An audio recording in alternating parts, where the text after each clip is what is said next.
וושינגטון רק על פי אמת מידה אחת. האם ההסכם הזה יקדם אותו בביצוע המהלך השלם כולו, שמשמעותו בסופו של דבר יציאה מהשטחים הכבושים, הקמתה של מדינה פלסטינאית וחיים בשלום?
شو بتعملوا فيه؟ بتشربوا ميته وخلص ببطل؟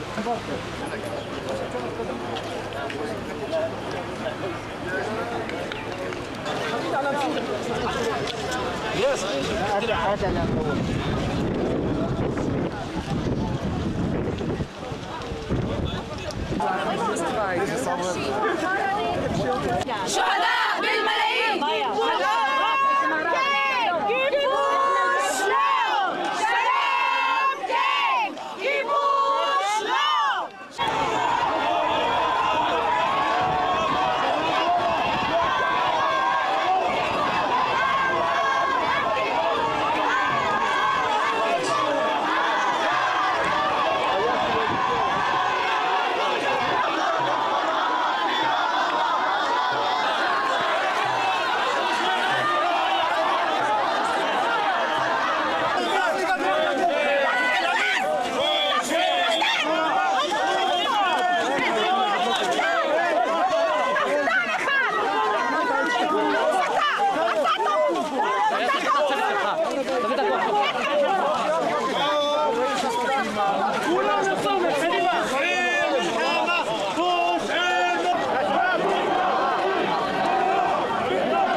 كان آخرها مصادقة المجلس البلدي في القدس على إقامة حيا استيطانيا للإسرائيليين على مساحة قدرها 13 دنم ونصف في قلب منطقة رأس العمود، والتي تقع في الجهة الجنوبية الشرقية من مدينة القدس. إما أن يكون هناك سلاما شاملا في الشرق الأوسط، وشرطه الآن أن تكون القدس هي مدينة مفتوحة تضم عاصمتين. إننا من هنا نقول لكل الإسرائيليين بأن أمامكم أحد خيارين: إما أن تكون إسرائيل دولة هامشية غير هامة من أوروبا، أو أن تكون دولة هامة في الشرق الأوسط. إما أن تكون القدس العاصمة الأبدية لإسرائيل المعزولة، أو أن تكون القدس هي العاصمة للدولتين، وبالتالي هي واحدة من أهم عواصم الشرق الأوسط.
פלסטין.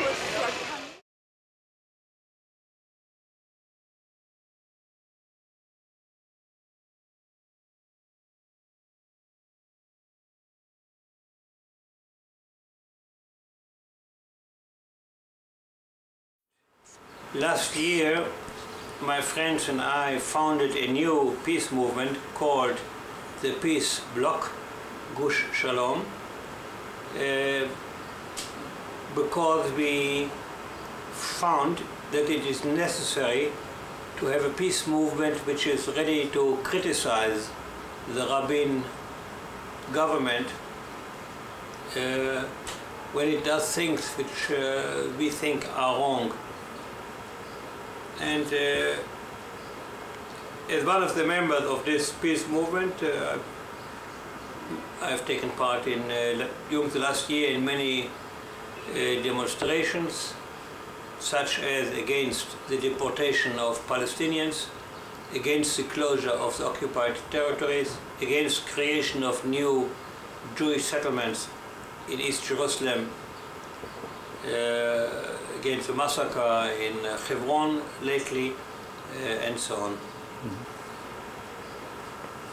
Well, since the creation of the State of Israel in 1948, I've been convinced that we will not achieve peace if the Palestinian people does not achieve its independence and a state of its own. This has always been my conviction. After the 6 Days War in 1967, when I was member of the Knesset, I've called for the immediate creation of a state of Palestine side by side with the state of Israel. And in 1974, in the end of 1973 actually, after the so-called Yom Kippur War, I got the first indication that Yasser Arafat is ready to recognize Israel and to make peace based on the partition of this country. I immediately thought to create contact with the PLO leadership, and in 1974 I succeeded in creating the first contact with high-ranking PLO officials, and since then these contacts are constant. I've met many Palestinian leaders many times, and in 1972, during the siege of Beirut by the Israeli army, I crossed the lines and met Yasser Arafat for the first time personally in Beirut. I'm witness to the fact that Yasser Arafat had decided already at the end of 1973 to follow the line which is now becoming manifest, namely to make peace with Israel based on mutual recognition and the creation of a Palestinian state. I regret that it took 20 years and more to put this into effect. What's your idea about settlement? You think all the settlement must withdraw? Most certainly. Most certainly. There's absolutely no place for settlement in a situation of peace, because people must realize it's not a question whether Israelis or Jews can live in a Palestinian state. Why not? If the Palestinians want to have them, why not? But these settlements did not come to live in a Palestinian state. They went there in order to prevent the Palestinian state. That's their whole mission, is to prevent the peace, to prevent the Palestinian state, to prevent Israeli withdrawal from the occupied territories, and they are acting every day, in every way, to make this impossible.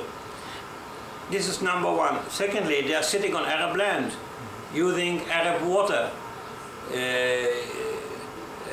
taking away the basis of life for the Palestinian people who today have left a very little territory, and to try to take away this little territory, which is the basis of the life of the Palestinian people, I think it's impossible for anyone to accept. I wouldn't accept it if I were a Palestinian. About the solution of border questions, yes, what is a reasonable border, you think? Well, the only border which is possible is the border, so-called Green Line, which is the border which was established during the war of 1948. It's not a good border.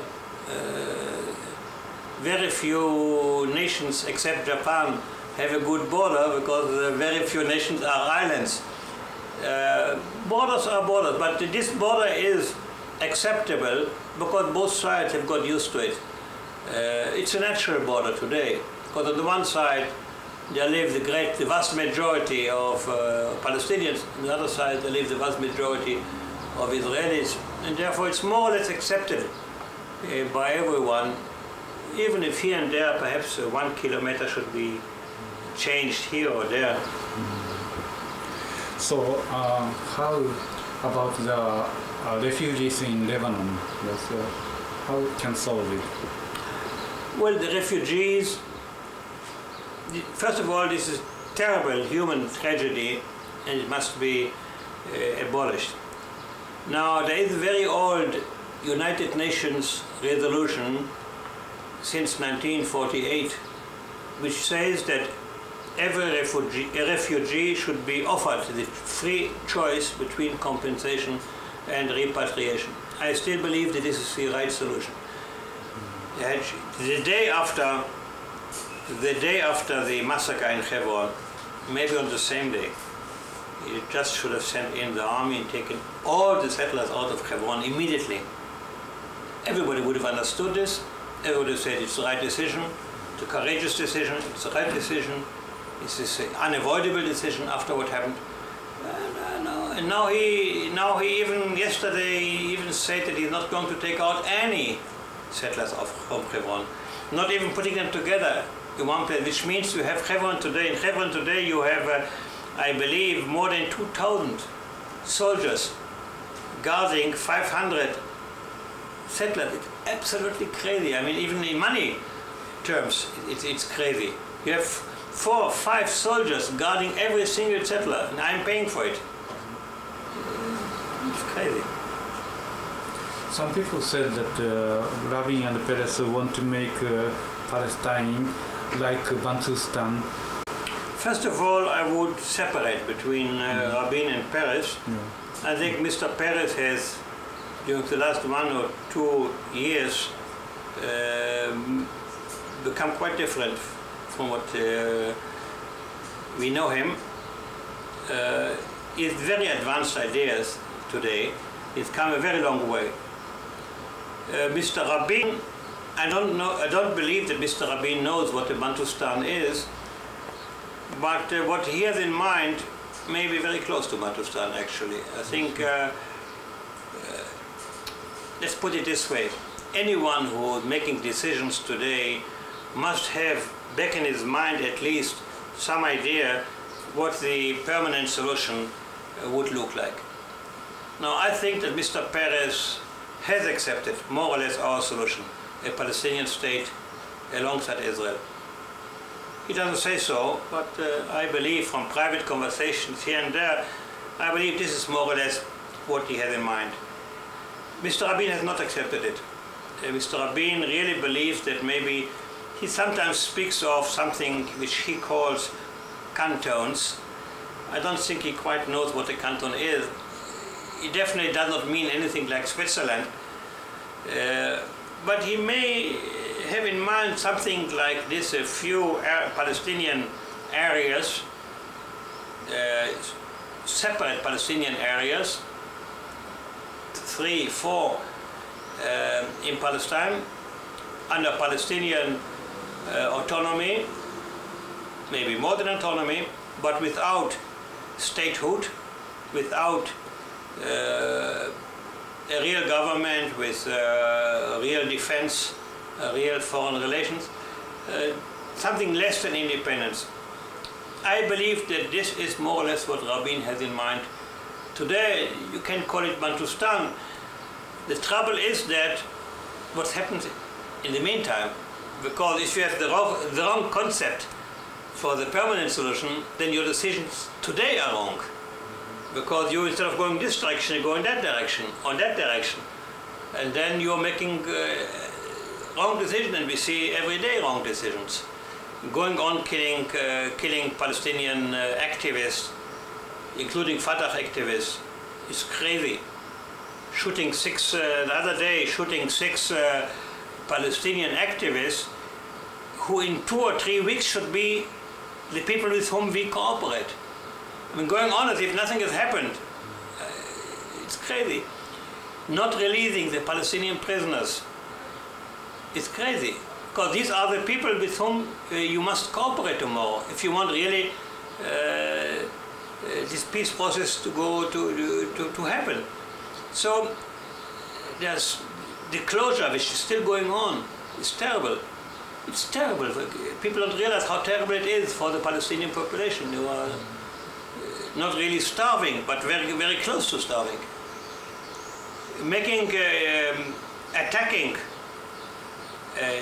Arab neighborhoods with tanks, with missiles, in order to kill 1 or 2 or 3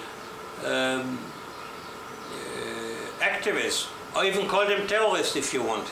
But to kill 3 terrorists, to shoot 100 missiles into Arab houses, as they did the other day in Hebron, it's crazy. It's crazy in this situation where you believe that you are going to make, that you are in the process of making peace with these very people, with the Palestinians. It's a government which is, I wrote somewhere that it's a war between the Minister of Defense and the Prime Minister. The Prime Minister is doing one thing and the Minister of Defense something else, but it happens to be the same person, of course.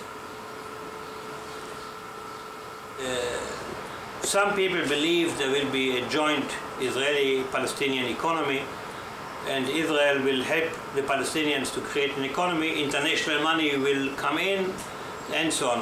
Shimon Peres was dreaming about this Israeli-Palestinian cooperation throughout the Middle East, working towards a united Middle Eastern market, and so on. But the Palestinians are afraid that this will mean only a different kind of occupation. That will be Israeli domination to such an extent that, that the Palestinians will be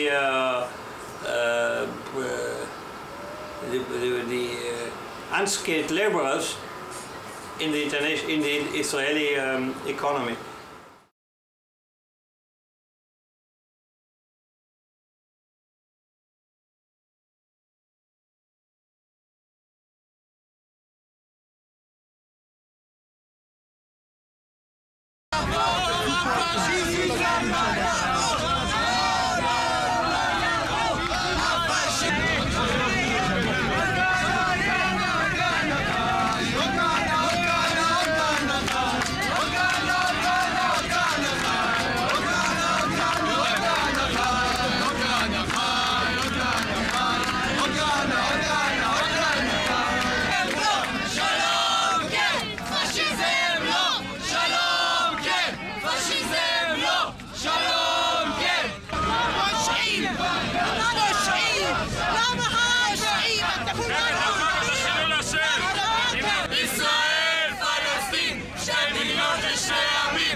מה, אתה מתנגד, נכון? בטח שאני מתנגד. מה אתה חושב?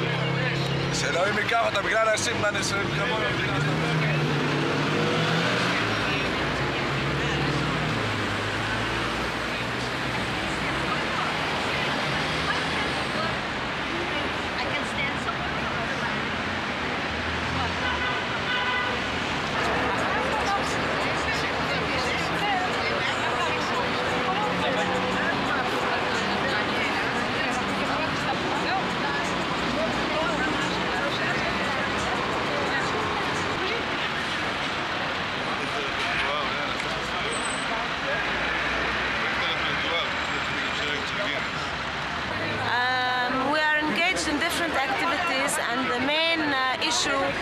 Is a struggle against the occupation.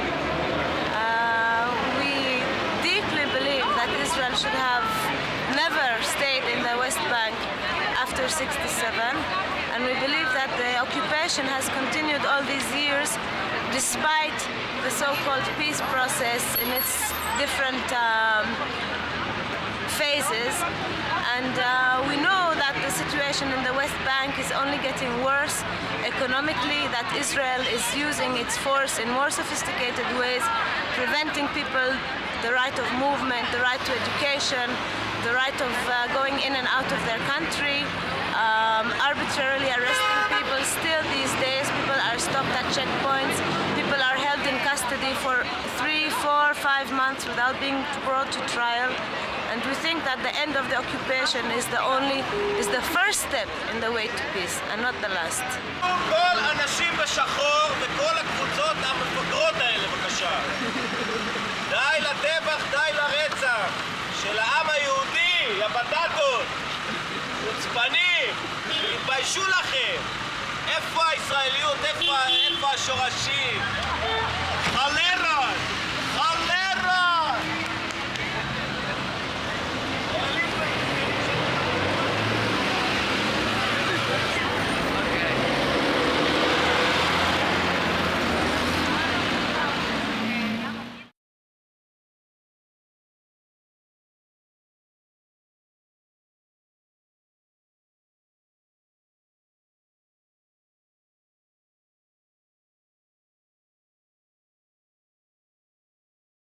היום, ביום של פיגוע נורא, הגענו לפה, לקו הירוק, בו כדי לציין שלפני 35 שנה הפכה ישראל ממדינה צודקת למדינה כובשת. אני נולדתי כמה חודשים לפני הכיבוש.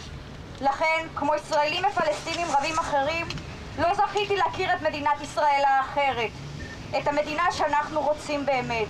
זאת המשוחררת מהיותה מדינה כובשת, משוחררת מההשלכות הנוראות של הכיבוש. מאז, כל ממשלות ישראל, משמאל ומימין, אימצו וגיבו את מדיניות ההתנחלויות שהובילו קבוצה קטנה ופנאטית, והיום הפכה לנחלתם של יותר מ250,000 איש, כמו חלק מהאנשים שחיים פה. עם השנים, הקו הירוק, במקום להפוך לגבול הבינלאומי בין מדינת ישראל ובין מדינת פלסטין, הפכה לקו טשטוש. קו המטשטש בין ההגיוני למטורף, המטשטש בין ישראל ובין ההתנחלויות הבלתי חוקיות, המטשטש בין ביטחון לשלום. לשר המלחמה שלנו, שרון, אשר לפני 20 שנה הוביל אותנו ללבנון, למלחמה עקובה מדם ובלתי צודקת, ולפואד בן אליעזר, הסנצ'ו פנצ'ו של שרון. מפה אנחנו קוראים לכם, לאוזניכם הערלות, די לדם, די לאלימות, די לכיבוש. מפה אנחנו טובים גבול מוסכם עכשיו. השכנים הנחמדים שלנו באורנית, שכנינו יפי הנפש שבאים אלינו לחנויות, מחייכים ובאים לבתים. על כל פיגוע אנחנו ניטע עץ זית, ועל כל צעקה גם נעשה ככה. כי זו התשובה היחידה שתהיה לנו לכולם. אנחנו הצודקים, אנחנו הצודקים. היום אנחנו שומעים את הצעקות שלהם, מחר הם יתחננו אלינו, תבואו, כי אנחנו שיוצאים לשטח וקובעים את העובדות. ישראלים ופלסטינים בירושלים, פרטים נוספים ינתנו בהמשך. אני מודה לכל מי שהגיע הנה מרחוק רחוק, להתראות בשנה הבאה. להתראות בשלום. אז צריך לשים גדר מסביב, משהו... יהיה בסדר. שמעתי עליך. אני עליך. עלייך? כן. עיסאווי פריג'. עיסאווי, אתה רוצה להישאר פה בערב? אתה תשקיע לפחות. אין לי בעיה. נשאר פה עד שיהיה חושך. גם אנחנו נשאר קצת. בסדר. אני פשוט רוצה להשקות את כולם. כולם? כן, אין בעיה. אבל אין פה מרץ? תאיוש. מה? תאיוש. תאיוש, מה זה? תאיוש זה קבוצה של ערבים ויהודים. אנחנו התחלנו בלתת סיוע לכפרים בסגר בשטחים. עובדים עם הבדואים במקומות הלא מוכרים. כן. אנחנו חושבים שהשלום זה לא רק אפשרי, זה חובה וזה רצוי. מאמינים בזה. מתי שאתה שמעת מה שקרה בג'ני, מה אתה חשבת? לפני חודשיים? כן.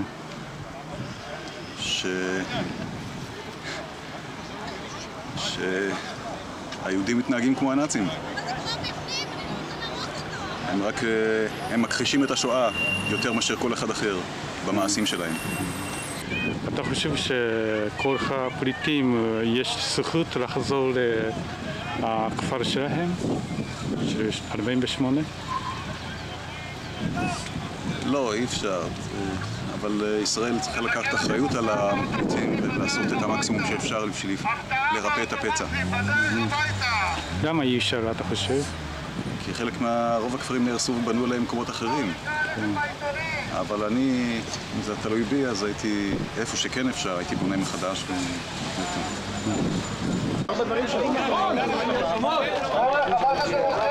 זה הקו הביטחון שלנו.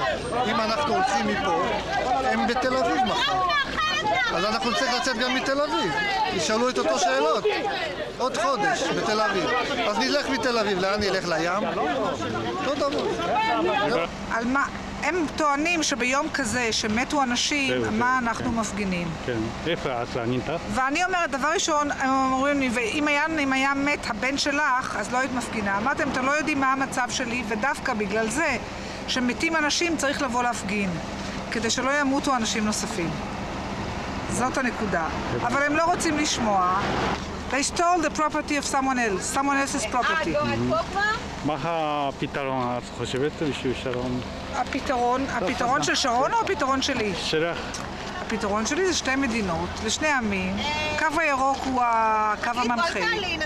אתה יודע מה זה קו מנחה? The leading, the guidelines. The green line is the guidelines. And the rest is according to agreements. You know, if some settlements, big settlements will remain, the rest will be uprooted, taken. And Gaza should be cleared from settlers. מה? פליטים של 48. 48. תראה, יצטרכו לעשות להם, תהיה במדינה הפלסטינית תהיה הפתרון שלהם. ויצטרכו לעשות איזשהו פתרון, להגיע לאיזושהי הסכמה על פיצויים. תראה, אם שואלים היום, עשו סקר במחנות פליטים ברמאללה, ושאלו אנשים, חכי שירי, אל תבוא. שאלו אנשים, אתה איתי? שאלו אנשים, פליטים, דור שני, מה דעתכם? אז אמרו, אנחנו לא רוצים לחיות במדינת ישראל כמיעוט. הבנת אותי? כן. אנחנו רוצים לחיות רוב במדינה הפלסטינית, אנחנו רוצים פיצויים, ואנחנו רוצים הכרה בינלאומית וישראלית בעוול שנעשה לנו. למיסצ'יף, זה לא עוול. אז זה מה ברגע שזה, אם מדינת ישראל תהיה מספיק חזקה כדי לומר, היה פה עוול, גורשו אנשים, אז אפשר יהיה להגיע להשלמה. אבל מדינת ישראל לא מוכנה להכיר בעובדה שיש לה חלק ואחריות בגירושם של אנשים, וזאת חלק הבעיה הנפשית. הנפשית, לא הפיזית. הבעיה הנפשית היא בעיה קשה מאוד. הבעיה הפיזית ניתנת לפתרון.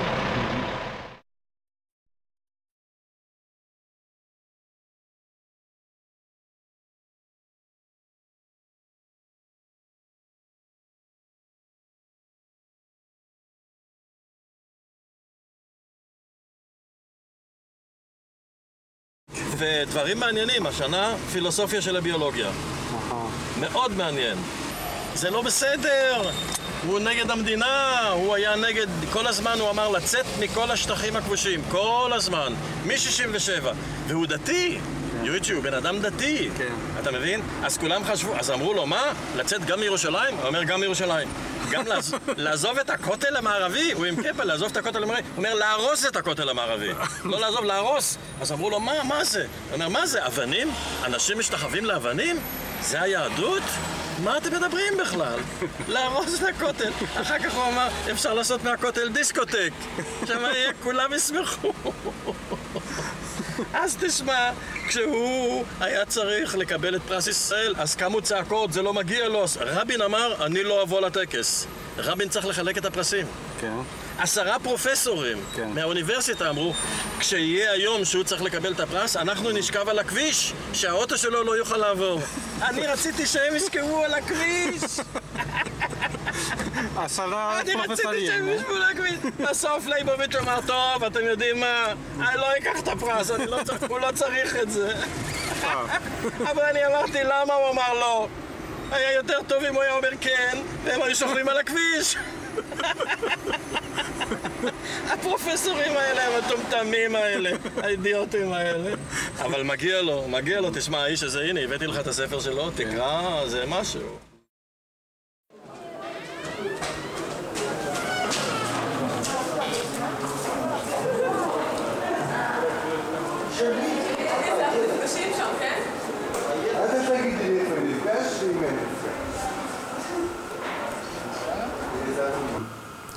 I want to ask your idea about הסכם עכשיו חורכים בין אש"ף וישראל. Well, that's the first step of a very long route to peace. But the first step has been made. That's very important. And I confess I didn't believe that the government of Rabin will make this step. But they did. That's the first step in the right direction. Which means today there is a chance for peace. And I was very pessimistic.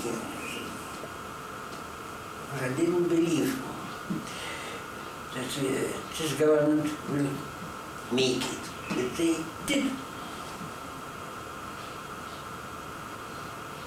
Nevertheless, it's only the first step.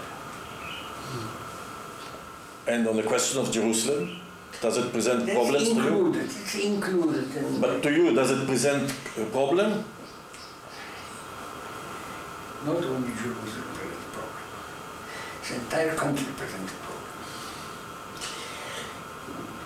And I believe that the final solution can be only partition. Partition Partition. of Jerusalem. Partition of this country between the state of Israel and the state of Palestine. It's inevitable. The partition will Or include... it's a fact that is beyond theory, beyond ideology, even beyond faith, that in relation to this country, do peoples do exist? Each of them the deepest feeling that this country is their home. And this fact cannot be abolished. Therefore, there is no other solution, which means for both parties, for each of the parties, renounce the claim to have their statehood within the framework of the entire country. Each of them can have the statehood only in a part of this country. We do have it since 45 years, but since the last 26 years, we have domination over the entire country, and that's impossible. Impossible to maintain it, because the other people does exist. It's a fact. Certainly also the so-called Palestinian Pact, which claims to have the entire country as Palestine, also cannot be realized, because the Jewish people also exist. Therefore, there is no other solution than partition. And the problem in Jerusalem must be solved within the total agreement of partition. Partition of Jerusalem is a possibility? Maybe even partition of Jerusalem. The problem of Jerusalem is very difficult from psychological reasons. And as Jerusalem, there is a fact, Jerusalem is a Jewish majority, not in consequence of conquest, you know. Jerusalem had a Jewish majority even in Turkish times, 100 years ago. Nevertheless, it's not a Jewish city, but a city of Jews and Arabs, even if the Jews are a majority.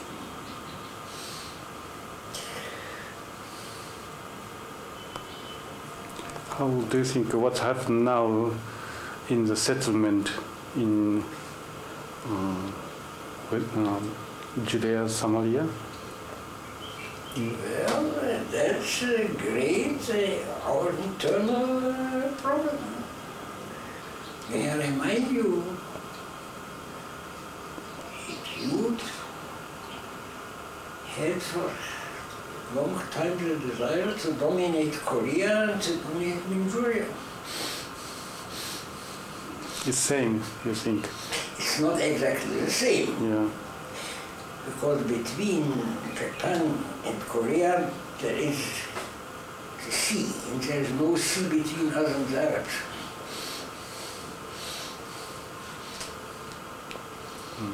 Therefore, our problem is much more difficult.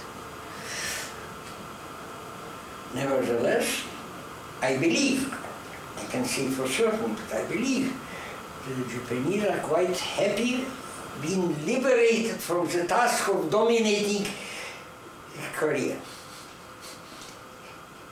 It wasn't the liberation of Korea, it was the liberation of Japan. So same thing you want. And here's the liberation of the state of Israel from the territories. I see.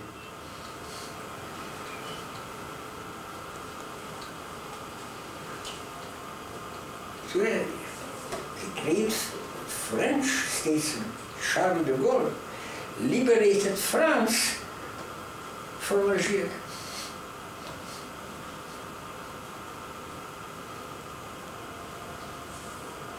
To liberate France from this cursed task of dominating another people.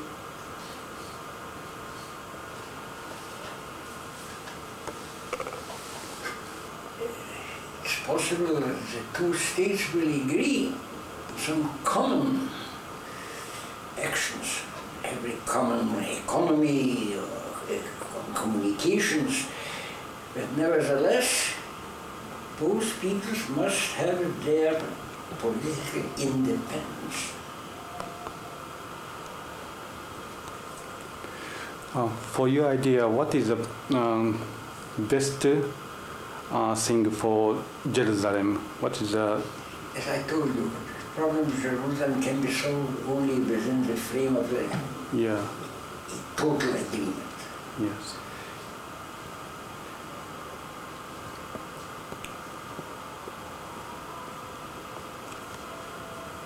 You think also we have one choice, like 47 United Nations agreement decision that Jerusalem is under control of... Well, that's that. It never was realized. Even nobody tries to realize it. There must be a new agreement on partition between Israel and the PLO. PLO representing the Palestinian people.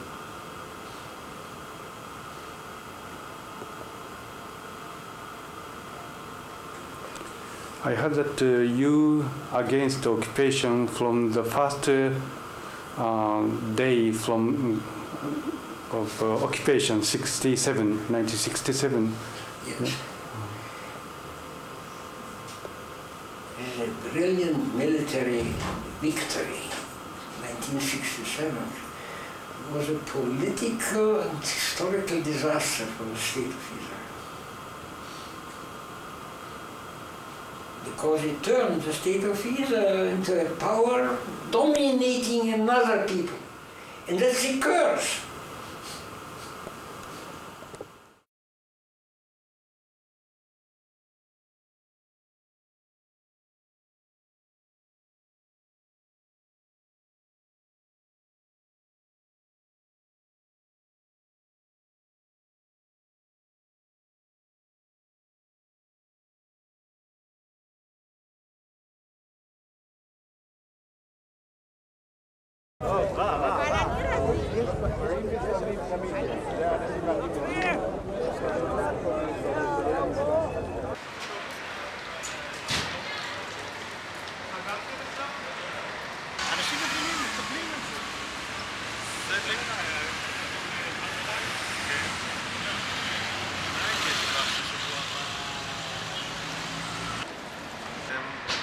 I'm doing this as a societal political activity.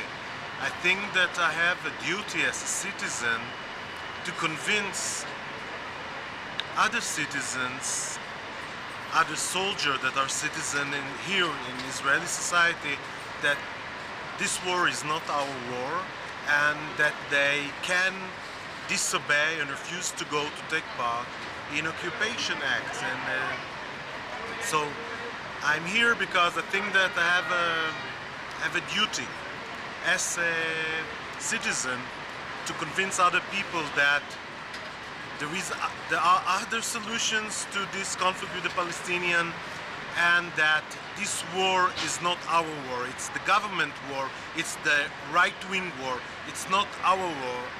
Our, I mean, the democratic citizen of Israel. First time that I refused, it was during the Lebanon war. I was in the war as an officer, and in the war I decided that this war is not only not moral, basically not moral, because all wars are not moral, but it's not justified war. And because I believe that only defense war are justified, when I heard and I saw that the Lebanon war was really a war by choice. I mean, the government decide to make a war not because they have to, they want to make new rule in Lebanon. I decided not to take part and I refused, and in March 83 I spent a month in military prison. I'm not telling them to do anything. I'm just giving them information, telling them that they have other alternatives not to take part. In the last week there were two regular soldiers in prison for refusing to go to the territory. It means it's possible even to regular soldier to refuse and not to take part in occupation or repression acts. Just to think that this 18 years old boy or a girl that served there going to live 40, 50, 60, 70 years with the feeling that he was part of evil. I think it's easier to refuse than to live with this notion and this feeling that you were part of occupation. All the material that we are giving them, it's not to tell them you have to do something like that or you have to do something like that. It's just we're trying to give them material for thought that they will have to find and to define their red lines, the lines that behind it they will not go.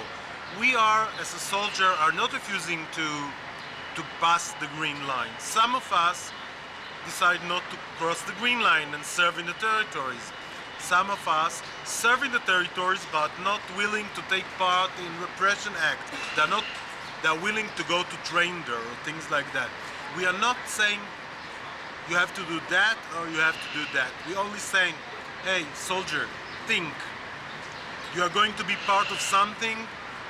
Think before you are taking part in it. Decide what are you willing to do and what you are not willing to do. We know in '83, after 50 or 60 soldiers were in prison during the war in Lebanon, the commander-in-chief, Moshe Levy, on that time, said that one of the reasons that Arens, the Secretary of Defense, started to think about withdrawal from Lebanon was the number of soldiers who refused to go to Lebanon. During the war of Lebanon, 180 of our members were in prison. But we know that 3,000 soldiers signed the petition not to go to Lebanon. During the Intifada, around 200 of our members went to prison. We know that around 2,500 declared that they will refuse to go. So I think the number of people, the number of soldiers in military prison is just indicator to the government and to the society about that this kind of solution will not work anymore because there are more and more people who will refuse to take part in it. I talked this week with two new soldiers who reserve soldiers who decide not to go to the territories. This is something new again. More and more conversation with mothers and fathers of soldiers who called me and tried to ask me to talk with their children. I mean, I got a lot of funny calls and a lot of very important calls. I feel that more and more people feel that this solution of refusal to go to take part in this war, this option will become more and more popular, and more people will do it. And as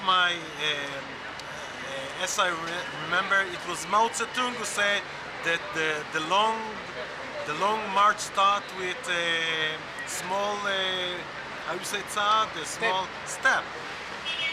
But I'm not really familiar with his writing, so we know in the last months about 3 soldiers, regular soldiers, who were in prison for refusing.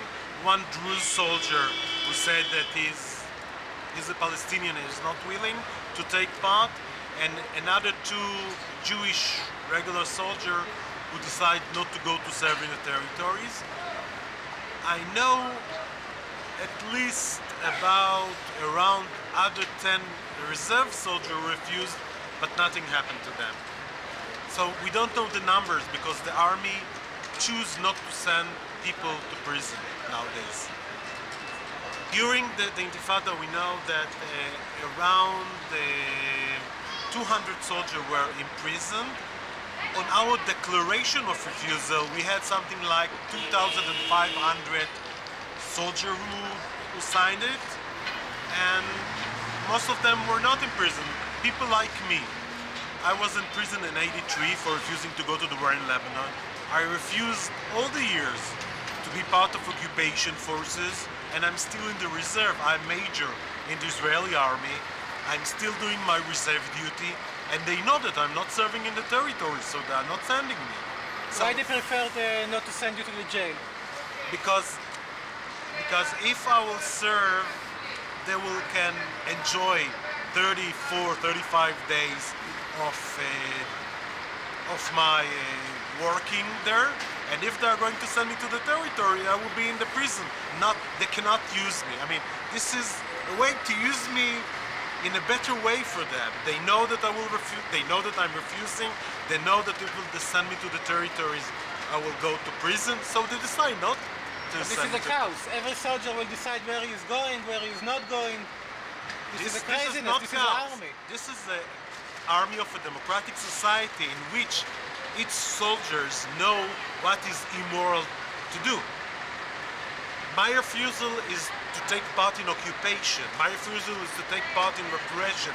My refusal is to take part in a war that is not justified. So it's not that everyone can say or can do what he wants to do. If a soldier will come and tell me, I will refuse, I will ask him, why are you refusing? He will say, I'm refusing because it's against universal values like democracy, like equality, like freedom, like you don't want to be part of occupation of other people. This is a democratic argument. The justification is democratic justification. That's why I will accept every refusal based on universal values, based on democratic values, and I will not accept somebody will say, I'm refused because I think that we have to kill more Palestinians. I will refuse because I think that we have to destroy Gaza. The justification is different. I think that every soldier in a democratic state army should know what is its limits. Every soldier should have limits. Every soldier should have things that he knows that are right to do and wrong to do. And I hope that more and more Israeli soldiers will define this war as immoral, unjustified war, and they will refuse to take part in.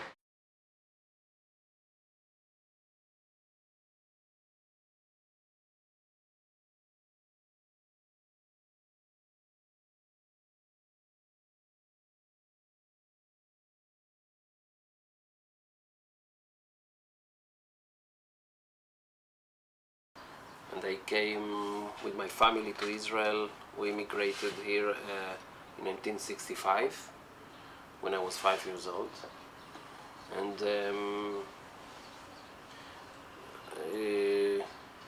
I began Zochrot, the initiative of Zochrot, about 5 years ago. In fact, it came to my mind when I was traveling or doing tours to a place named Canada Park, which is a park built on ruins of 2 villages that were destroyed in 1967.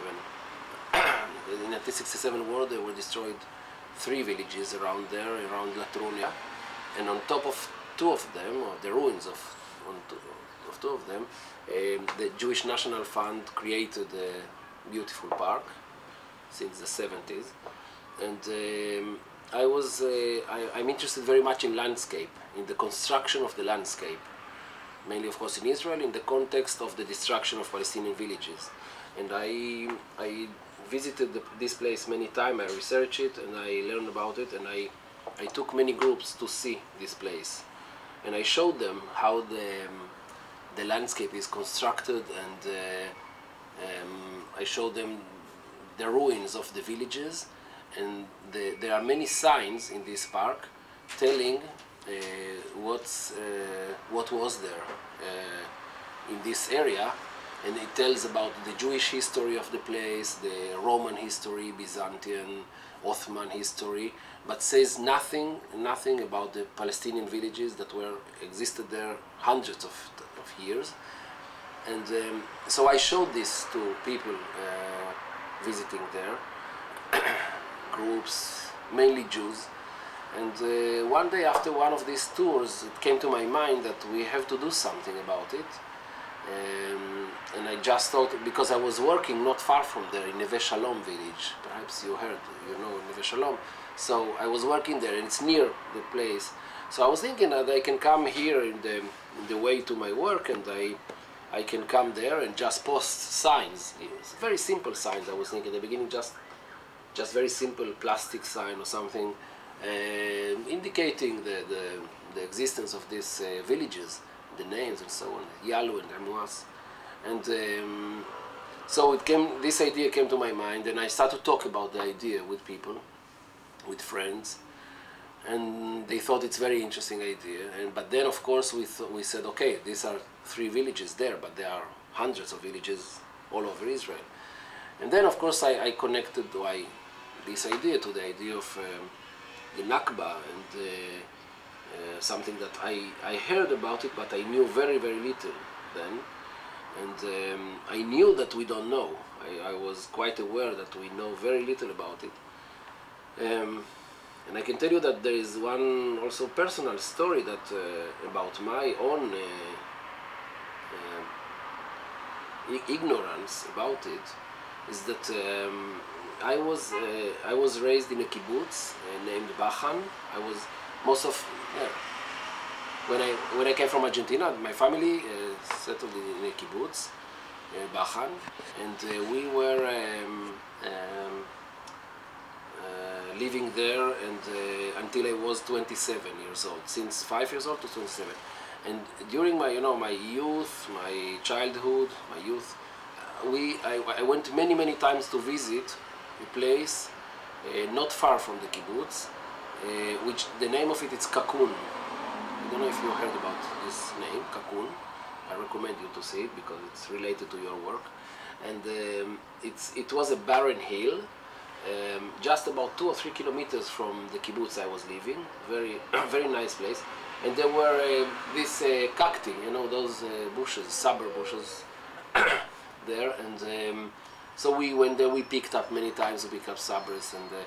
And then I was, and what I knew about it, that the name is Kakun, and it was a Crusaders' fortress, because it looks like a fortress. We never really learned about it, but we came many times to visit there. Once we even organized a very big ceremony there for the whole kibbutz, something very interesting that I really have to go back to it, but it's not so easy for me personally.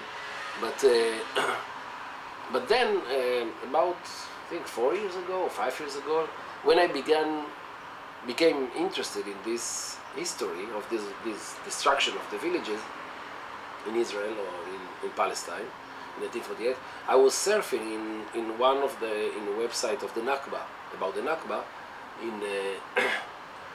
and in one of the sites I saw this district of Palestine, and there is in the middle of this, in the center of the district of Tulkarem, I saw the name Kakun.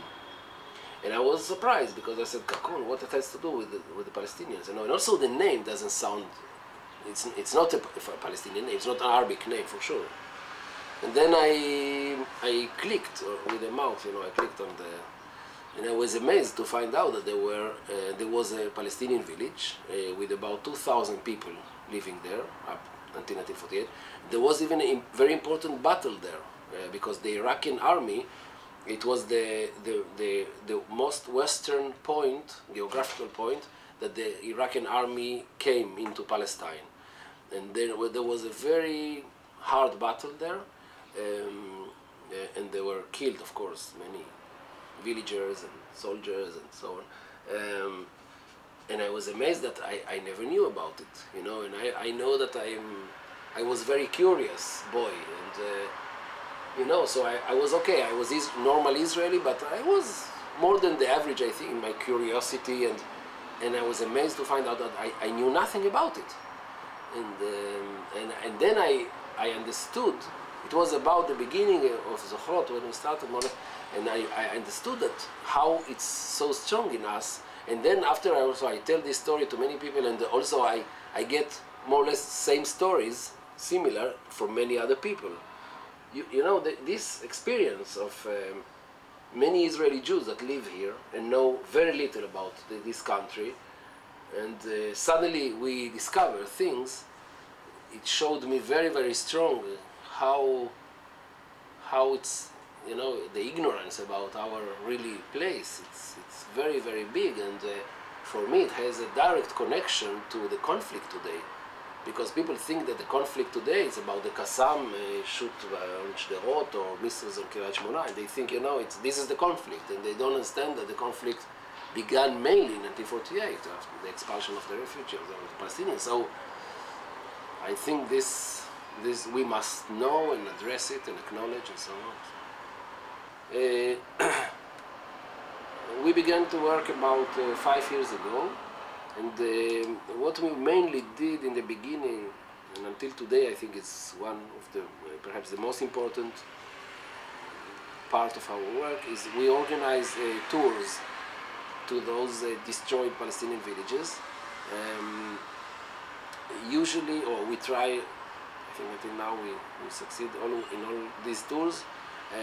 We listen to testimonies during the tour of Palestinians that were expelled from those places. And in these tours we post signs. On all the tours, like for example this one is for this Saturday, the signs that you see in your back are signs that we are going to use this Saturday in Tarshiha, and we are having a tour there. And the signs are telling the former names of places, for example of streets or neighborhoods, or just places, or the name of the village, and because those names are not there. They are not on maps. They are in Israel, of course. They are not on maps. They are not in signs in the roads. They are not in the streets. They are nowhere. So this village the village is there, but there is no sign for it, no indication. So we post the signs, and also what we do is we publish booklets. For example, this booklet that is about Ramle.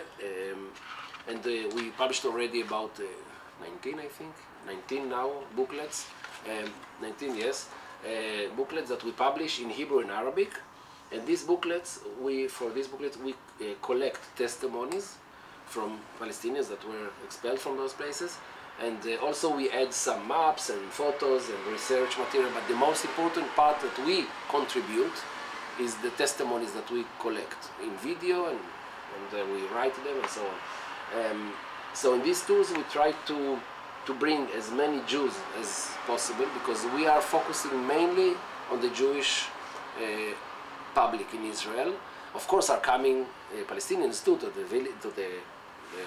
the tours, sometimes more Palestinians than Jews, but of course we are very happy for that, no problem, but we are focusing very much on the Jews because we believe that this is the audience to be targeted, and also we are mainly Jews that started this organization. It's not a Jewish Arabic organization. I mean, we have Palestinians in our staff, but it's not in the classic those organizations that they are half Jews, half Arabs, and all this. You know, it's not about this. We are. Our goal is to address Jews, to take responsibility, to know and to take responsibility on what we did in the Nakba in 1948. It's not all our guilt or responsibility. It's not only the Jews' responsibility, but we have a lot of responsibility about it, and we think we must bear this responsibility. So this is one thing that we do, those tours. Another thing that we do, we work in education in different ways. In education, we work with teachers. We formed groups of teachers that, and now we are building with them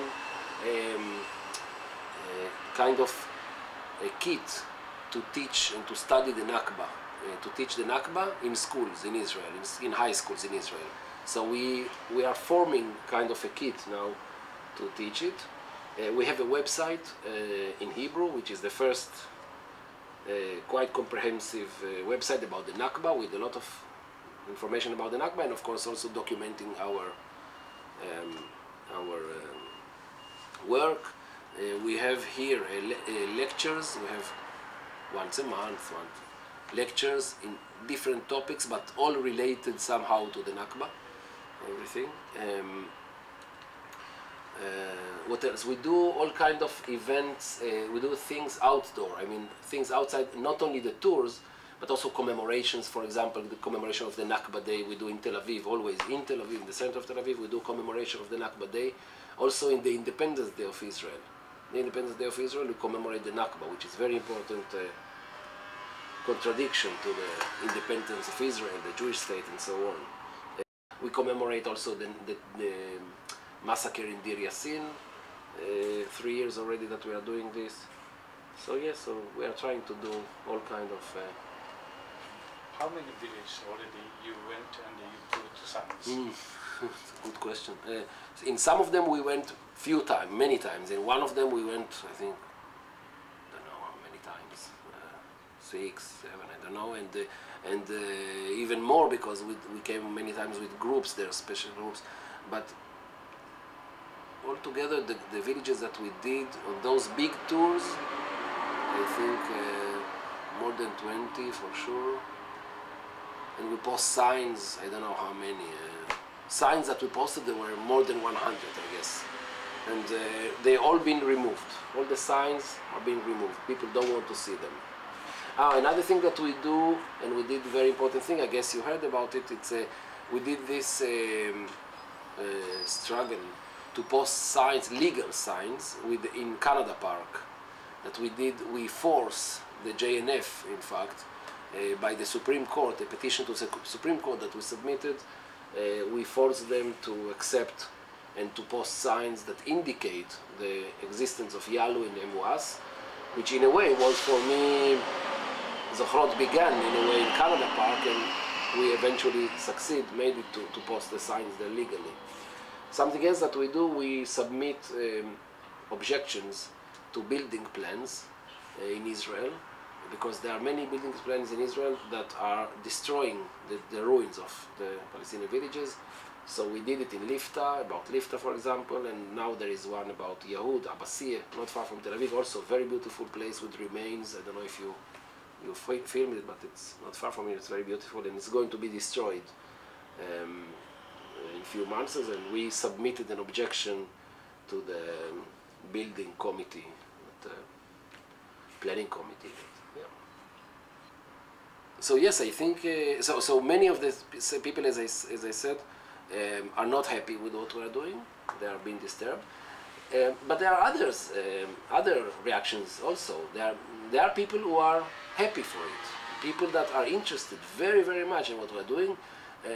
We get more and more people that want to come and to see and to know the places.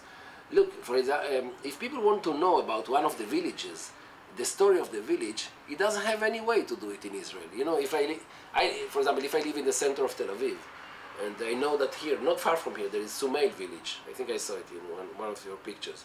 Sumail village, it's just here, 500 meters from here. Now, if I want to know the story of Sumail, I don't have too many. I'm not saying me, Eitan, but the one who live in the street. People don't have possibility to know the story of Sumail. So if we organize something about Sumail, this will be a good opportunity for people from Tel Aviv to know about it. So there are many people who are interested about this, about their history, about our history, geography, and so on.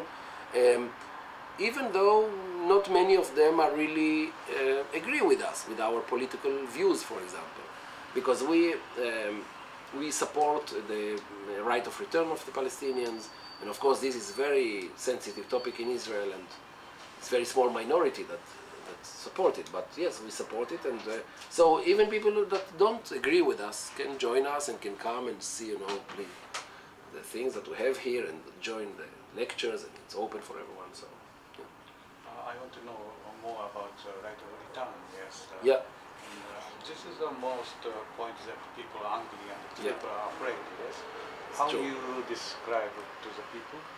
Yes, it's very interesting. Look, first I want to say that I think yes, there is a very big and intensive work, I would say, from the government, the media, politicians, writers, everyone against it. And not even, I would not say even against the right of return, even against talking about it, even against dealing with it. People don't explain why they are against. They just say this is a killing of Jews or throwing us to the sea, you know, all kind of, it's not rational. There is no debate about it. And I think, I just want to say one, as I see it, there is a very deep reason here. It's not just something that people don't accept just like that because they don't like it. To accept the right of return means that these people were expelled from here.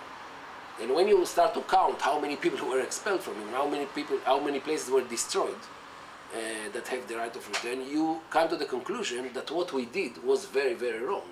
And it's so big, this wrongdoing, that it's, I would say, undermine the moral and the political establishment of this country, of this state that we are living in.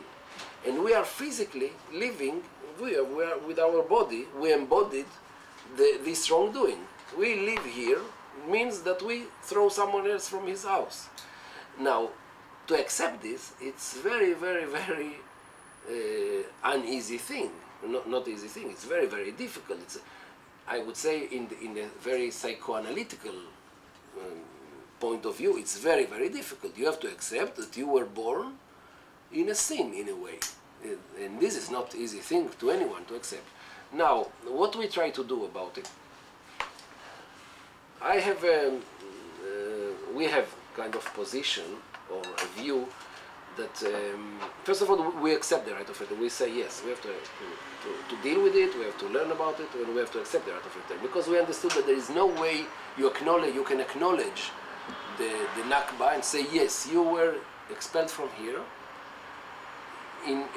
not in a just way, and now, so what? Okay, I acknowledge it and that's it? No. If I did it, and if it's wrong, I think this man has the right to go back, yes, and to see what we do about it. Yes, we have to deal with it and see how we solve it. Now, the thing is that I think, after saying this, I don't think the right way, especially not in Israel, and I think also outside, is to talk about the right of return. But we should do something else, and what we try to do is something else.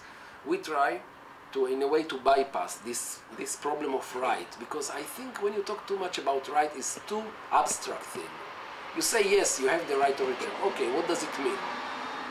So what we try to do is two other things. One thing is to learn or to teach people or to be aware to the facts, to the stories, to the memories. So to talk about the Nakba, to tell them, look, this happened here, this was the life here before, many things about what was in these places. Not to tell that when we go to visits, to those visits that we go, we don't talk there too much about right of return. Yes, here and there we say that these people have the right to return, but it's not the main thing. The main thing is to teach people what was there, what their memories, and so on.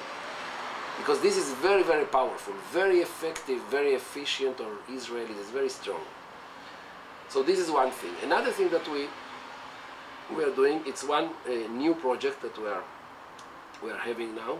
It's a group of people, of Israeli Jews mainly, we try to deal with real possibilities or different possibilities or models of solving the question of return of refugees. And it's something unique because it's not been done yet, nowhere. There is almost no programs to return of refugees. I'm talking about in general, also outside and also for the Palestinians. If you ask Palestinians, okay, what does it mean? Nobody deals with it. They don't have programs. They don't have, but I'm talking about real programs. I don't say, yes, everyone go back to Israel. This, of course, there's no home there. So this is not a program. I'm not talking about dreams, about wishes, about ideology. I'm talking about real possibilities. And we try to develop, by this group, we met already many times, and our hope is to come out with, in few months, with different models. We don't want to say this is their solution, but we can make it more wide and say we have a different possibilities of solutions. Probably we are going to say, or we are finding that two-state solution doesn't work because it cannot. First of all, it doesn't work anyway because of the settlement and so on. But also in the two-state solution, like Oslo Agreement and so on, you cannot have really right of return, because if the refugees are going back to Palestine, it's not right of return. They have to choose whether they want to return to their homes or to other places and so on. So, but we are going to develop in different models of solutions different possibilities of return in those different solutions. So, and this we want to later to publish and to encourage a debate. So basically what I suggest about it is not to talk too much about the right of return, but to talk about the Nakba, about what's happened and what people remember of it and so on. And the second thing is to talk about possibilities of return. The real possibilities of return in the future, of course, not in the situation today, because there's no way to return today, but the possibilities of return. And I believe that these two ways has a better chance with Israelis than to talk directly about return, the right of return, because this is an abstract right. People are just shocked by it or afraid. And if you talk with them about the Nakba, it's something that they can accept. And if you talk to them about possibilities, then you tell them, what does it mean? For example, it means one thing that, of course, we are going to make clear, that it doesn't mean that we throw the Jews from here, which this is the propaganda, the Israeli propaganda that says, yes, if they return, we have to go. And we say, no way, of course, we don't repair one thing, we do in another injustice. So, of course, we are not for throwing. And also, I don't think there is anyone who demand this. I don't think there is anyone really demanding all the Arab world that says that Jews don't have to live here. Of course, don't have to live here as occupations, as occupiers, but to live here as Jews, why not? So, this is in general what we suggest.